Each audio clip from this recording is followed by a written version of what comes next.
అద్భుతం జరిగేటప్పుడు ఎవరూ గుర్తించరు, జరిగిన తర్వాత గుర్తించాల్సిన అవసరం లేదు. కలేజా సినిమా కోసం త్రివిక్రమ్ రాసిన ఈ డైలాగ్ బాలకృష్ణ సింహ సినిమాకు బాగా సూట్ అవుతుంది. 2010 ఏప్రిల్ 30న విడుదలైన ఈ సినిమా అప్పట్లో చాలా రికార్డులు కొల్లగొట్టింది. మరీ ముఖ్యంగా మునిగిపోతున్న బాలకృష్ణ కెరియర్ సింహ సినిమాతోనే మళ్లీ నిలబడింది.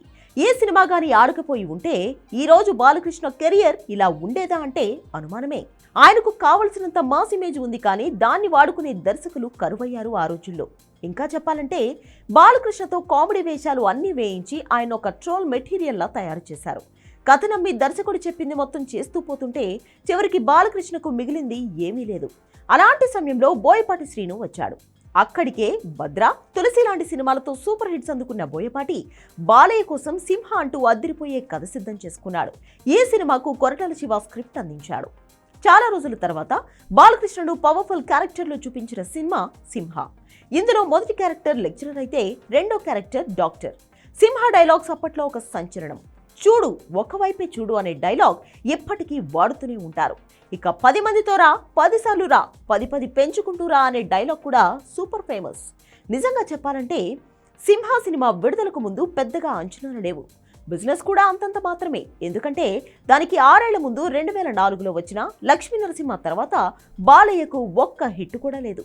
అలాంటి ఎక్స్పెక్టేషన్స్ లేకుండా విడుదలైన సింహ మొదటి రోజు నుంచి రికార్డుల వేట మొదలుపెట్టింది. బాలయ్య సినిమాకు చాలా సంవత్సరాల తర్వాత పాజిటివ్ టాక్ రావడంతో అభిమానులు కూడా పండుగ చేసుకున్నారు. ఈ సినిమా దెబ్బకు దానికంటే వారం రోజుల ముందు అంటే ఏప్రిల్ 23, 2010 విడుదలైన ప్రభాస్ డార్లింగ్ సినిమా అది సాధించాల్సిన దానికంటే తక్కువ విజయం సాధించింది.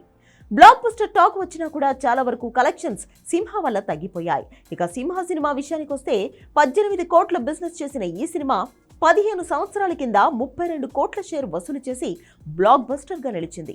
బోయపాటి బాలకృష్ణ కాంబినేషన్ కు గట్టి పునాది వేసిన సినిమా ఇదే. దీని తర్వాత ఇదే కాంబినేషన్ లో వచ్చిన లెజెండ్, అఖండ కూడా బ్లాక్ బస్టర్స్ అయ్యాయి.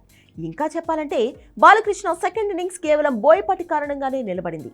అప్పట్లో కోడి రామకృష్ణ, బి గోపాల్ తర్వాత బాలయ్యను ఆ రేంజ్ లో వాడుకున్న దర్శకుడు కేవలం బోయపాటి మాత్రమే.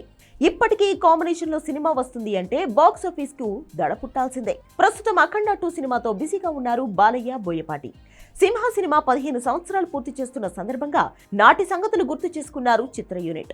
దివంగత సంగీత దర్శకుడు చక్రి ఈ సినిమాకు అందించిన సంగీతం కూడా నెక్స్ట్ లెవెల్. మొత్తానికి చూస్తుండగానే సింహ సినిమా వచ్చి 15 ఏళ్లు పూర్తయింది.